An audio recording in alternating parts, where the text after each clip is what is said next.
नमस्कार बच्चों। हम देखते हैं शेयर प्रकाशित करना चैप्टर 1 का आगे का मुद्दा है अंश आवंटन की विधि। आवंटन का मैंने अर्थ जो बताया कि आवंटन यानी वितरण करना।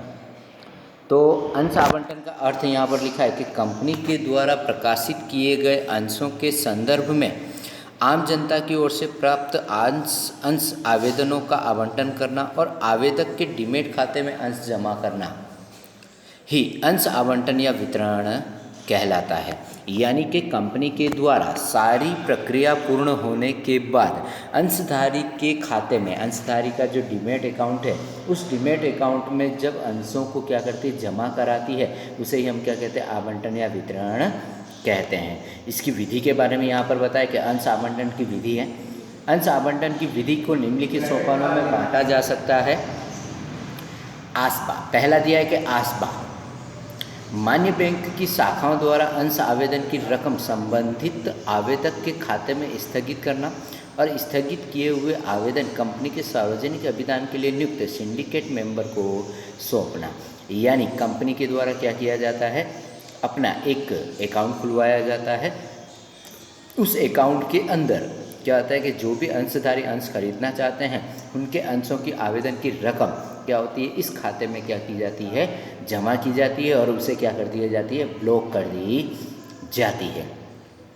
और उसके बाद एक उसके अंदर सिंडिकेट मेंबर को भी सौंपा जाता है। सिंडिकेट मेंबर द्वारा आवेदन की माहिती, जैसे कि आवेदक का नाम, यानी किस व्यक्ति ने आवेदन किया उसका नाम, विनियोगकर्ता का वर्ग, विनियोगकर्ता यानी किस में उसने अपने क्या किए हैं, पैसे लगाए हैं, किस में पैसे लगाए उसका नाम, आवेदन किए गए अंशों की संख्या, कितने अंशों के लिए उन्होंने आवेदन किया है, अंश की कीमत, अंश की कितनी कीमत है, यानी हर एक अंश की एक अलग अलग कीमत होती है, तो उस अंश की कितनी कीमत है, बुक बिल्डिंग ऑफर हो तो बीड सहित, आवेदन फॉर्म नंबर, जो भी आवेदन किया उसका फ़ोन नंबर, डिपॉजिटरी पार्टिसिपेट का नंबर, डीमैट नंबर, भरी रकम आदि माहिती माहिती मान्य शेयर बाजार के इलेक्ट्रॉनिक बिडिंग सिस्टम में भरते हैं। यानी कहने का मतलब है कि आवेदक के द्वारा फॉर्म क्या रहता है, एक फिजिकली फॉर्म भराया जाता है, यानी कागज़ का फॉर्म होता है, उस फॉर्म पर भरा जाता है, सारी डिटेल उसके अंदर लिखी जाती है।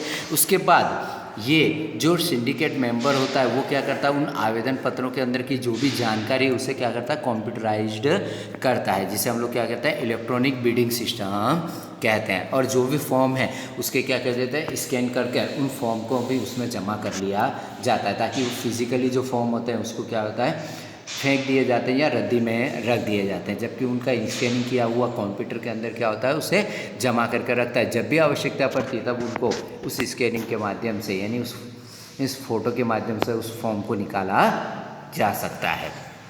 सिंडिकेट मेंबर के द्वारा आवेदन और समस्त विवरण निर्गम अभिधान रजिस्टर को भेजा जाता है। आवेदन की समस्त जानकारी मान्य शेयर बाजार को भी भेजी जाती है। जब सारी की सारी प्रक्रिया कंप्यूटराइज हो जाती है, उसके बाद क्या करता है, सिंडिकेट जो मेंबर होता है वो आवेदन के सारी की सारी विवरण जो होती है वो रजिस्ट्रार को भी भेजता है और रजिस्ट्रार के साथ साथ शेयर बाजार को भी उसकी जानकारी देता है।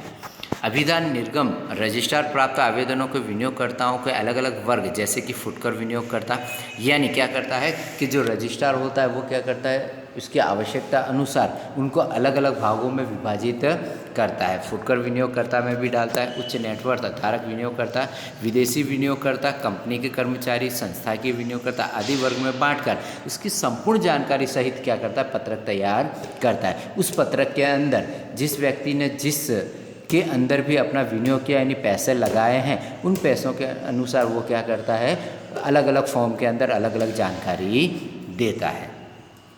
इसके बाद है कि आवंटन के लिए निश्चित किए गए आधार को ध्यान में रखकर अलग अलग आवेदकों के बीच निर्धारित अंशों का आवंटन किया जाता है। जैसे कि मैंने उस दिन भी बताया था कि अगर जैसे कि अंशों की संख्या सीमित है और आवेदक करने वालों की संख्या असीमित हो, तो उन सभी अंशधारियों को ध्यान में रखकर क्या किया जाता है, अंशों का वितरण किया जाता है, अंशों को उन आवेदकों के बीच में बांटा जाता है। अभिधान रजिस्ट्रार द्वारा अंश आवंटन का पत्रक तैयार करते समय मान्य शेयर बाजार, डिपॉजिटरी और सेबी को भेज दिया जाता है। ये सारी प्रक्रिया पूर्ण हो जाने के बाद एक पत्रक तैयार किया जाता है और उस पत्रक को क्या करता है, मान्य शेयर बाजार और डिपॉजिटरी और सेबी को भेज दिया जाता है। डिपॉजिटरी द्वारा आवेदक के डीमैट खाते में अंश जमा किए जाते हैं और डिपॉजिटरी तथा मान्य शेयर बाजार द्वारा आवेदकों को स्वीकृत हुए या अस्वीकृत हुए शेयरों के बारे में एसएमएस या ईमेल के द्वारा जानकारी दी जाती है। यानी डिपॉजिटरी के द्वारा आवेदक के डीमैट खाते में अंश जमा करने के बाद डिपॉजिटरी क्या करता है कि जो भी अंशधारी हैं उन अंशधारियों के द्वारा जितने भी आवेदक, यानी अगर 50 अंशों के लिए आवेदन किया गया और 40 अंशों से दिए गए हैं तो उन अंशों की जानकारी, जितने अंश आवेदक को दिए गए हैं उन अंशों की जानकारी वो अंशधारी को एसएमएस के द्वारा अथवा तो ईमेल के द्वारा उसे जानकारी देता है। इसके बाद लीड मैनेजर के द्वारा मान्य शेयर बाजार में शेयर पंजीयन की प्रक्रिया अपनाई जाती है। जब संपूर्ण प्रक्रिया पूर्ण हो जाने के बाद ये सारी चीज़ें कहाँ आती है, लीड मैनेजर के पास आती है और लीड मैनेजर उसे क्या करता है, शेयर रजिस्ट्रार के पास भेजता है जहाँ से वो रजिस्ट्रेशन होता है और रजिस्ट्रेशन होने के बाद इनका एक प्रमाण पत्र तैयार किया जाता है और वो प्रमाण पत्र जो होता है वो अंशधारियों को भेजा जाता है। इसके बाद यह है कि अंश आवंटन संबंधी वैधानिक नियंत्रण और प्रावधान है। वैधानिक नियंत्रण यानी सरकार के द्वारा या सेबी के द्वारा बनाए गए जो भी नियम हैं उन नियमों को ध्यान में रखकर यहाँ पर क्या किया जाते हैं, अंशों का आवंटन किया जाता है। अंश आवंटन संबंधी कानूनी कंपनी कानून 2013 में एवं सेबी की मार्गदर्शिका के अधीन कई नियंत्रण रखे गए हैं, यानी नियंत्रण रखे गए उनको ध्यान में रखना है। पहला यहाँ पर दिया है कि कंपनी सार्वजनिक अभिदान में अंश बट्टा से प्रकाशित नहीं कर सकती, बट्टा यानी लाभ से प्रकाशित कर सकती नहीं है। दूसरा है कि सार्वजनिक अभिदान में फुटकर विनियोगकर्ताओं के लिए कुल प्रतिशत अंशों के 10% अंश आरक्षित रखने जाएंगे। यानी सेबी के द्वारा जो कानून बनाया गया उस कानून के अनुसार जो भी सार्वजनिक अभिदान यानी अंशों को जो बेचा जाता है उसमें फुटकर विनियोगकर्ताओं के लिए जितने भी अंश प्रकाशित किए जा रहे हैं उनमें से कुछ यानी 10% अंश जो है वो क्या है उनके लिए सुरक्षित रखे जाते हैं, जिसको किसी भी तरह से बेचा जा सकता नहीं है। फुटकर विनियोगकर्ता ही उनका क्या कर सकता है, विवरण कर सकता है, यानी उन्हें बेच सकता है।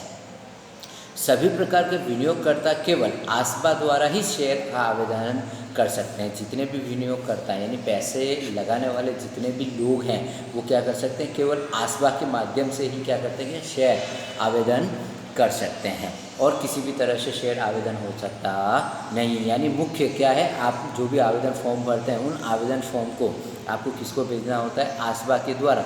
जब तक मान्यता प्रदान नहीं होगी तब तक आप शेयर के लिए आवेदन नहीं कर सकते।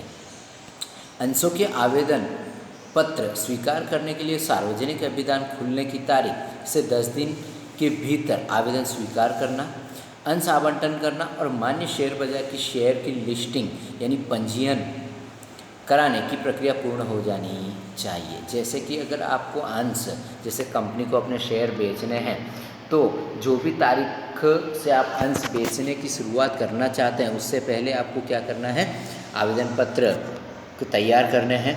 उसके बाद अंश आवंटन के लिए तैयार करना है, यानी सारी की सारी तैयारी करने के बाद ही आपको क्या करने हैं, अंशों को खरीदने के लिए यानी बेचने के लिए आपको बाज़ार में खोलना है, जो 10 दिन पहले ही खोलना होता है। उसके बाद आवेदन पत्रों को स्वीकार करना, अंशों का आवंटन करना और मान्य शेयर यानी पंजीयन रजिस्ट्रेशन करवाने की प्रक्रिया पूर्ण हो जानी चाहिए। यानी 10 दिन पहले ही सारी की सारी प्रक्रिया कंपनी के द्वारा पूर्ण कर लेनी चाहिए।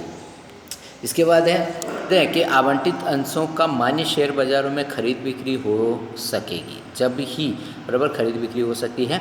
इसके बाद है अंश आवेदन करने के लिए संबंधित आवेदक का डीमैट खाता होने अनिवार्य है।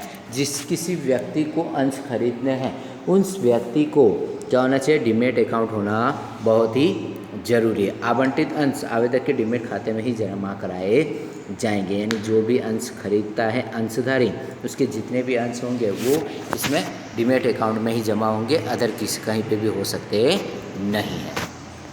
कंपनी को प्रकाशित अंशों का जिनके लिए अभी गोपन करार न किया हो ऐसे अंशों के लिए कम से कम 90% अंशों के लिए आवेदन प्राप्त होना चाहिए। यानी जिस कंपनी के द्वारा अंडरराइटिंग अंडरराइटिंग नहीं किया यानी अभिगोपन करार न किया हो, ऐसे अंशों के लिए कम से कम 90% यानी कंपनी के द्वारा जो शेयर बिक्री किए जा रहे हैं उसके कम से कम 90% शेयर के क्या उन्हें आवेदन पत्र प्राप्त होने चाहिए। यदि 90% से कम आवेदन प्राप्त हो तो कंपनी अंश आवंटन नहीं कर सकती। जैसे कहने का मतलब है कि मुझे अपनी कंपनी के 100 शेयर बेचने हैं तो 90 शेयरों के लिए मेरे पास आवेदन आ चुके होंगे तभी मैं क्या कर सकता हूँ, अंशों का आवंटन कर सकता हूँ। अगर उससे कम हुआ तो मैं अंशों का आवंटन कर सकता नहीं हूँ।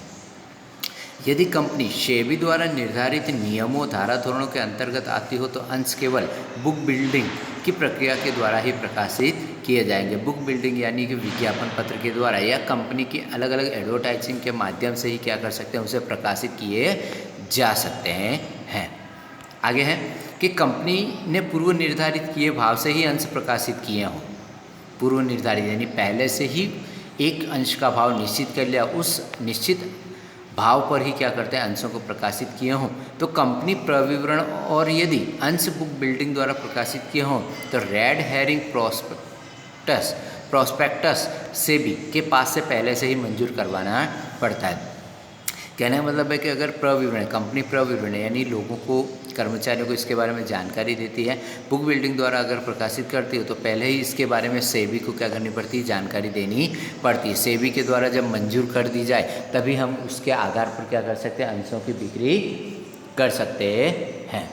प्रकाशित अंश की दार्शनिक कीमत कम से कम 5% रकम अथवा सेबी द्वारा निर्धारित रकम अंश आवेदन के साथ मंगाई जानी चाहिए। यानी कहने का मतलब ये है कि जो भी कीमत, अंशों की जो भी कीमत लगाई जा रही है उस अंशों की कम से कम 5% अथवा सेबी द्वारा जो भी निर्धारित की गई रकम है वो अंशधारी को आवेदन पत्रक के साथ क्या करनी होती है, जमा करानी होती है।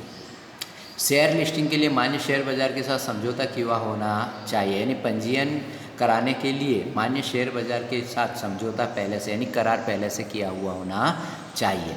आवंटित अंश डीमैट खाते में जमा कराने के लिए संबंधित डिपॉजिटरी कंपनी के साथ समझौता किया होना चाहिए। आवंटित अंश यानी जो भी हमने अंशों का वितरण किया है वो डीमैट खाते में जमा कराने के साथ ही डिपॉजिटरी का भी कंपनी के साथ समझौता हुआ होना चाहिए।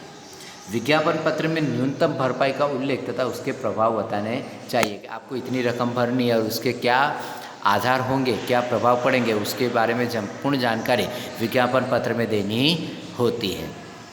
सार्वजनिक अभियान के लिए सेबी द्वारा निर्धारित की गई कंपनी की न्यूनतम नेटवर्थ होनी चाहिए। यानी सेबी के द्वारा जो भी कंपनी अपना बराबर शेयर बेचना चाहती है उसका नेटवर्थ कम से कम कितना होना चाहिए वो सेबी के द्वारा निश्चित किया होता है। जैसे नेटवर्थ यानी वह साल का कितना रुपया कमाती है, जैसे 10 करोड़ का है, 10 करोड़ टन का है, बराबर इतने साल का इतना पैसा अगर वो कमाती है तो उसके आधार पर वो क्या करती है, पहले से ही सेबी को इसके बारे में जानकारी देनी होती है। जैसे नेटवर्थ कितना है, साल का वो कितना करोड़ रुपए कमा लेते हैं, उसके आधार पर सेबी क्या करती है, उन्हें अंश की बिक्री करने का संदेश देती है।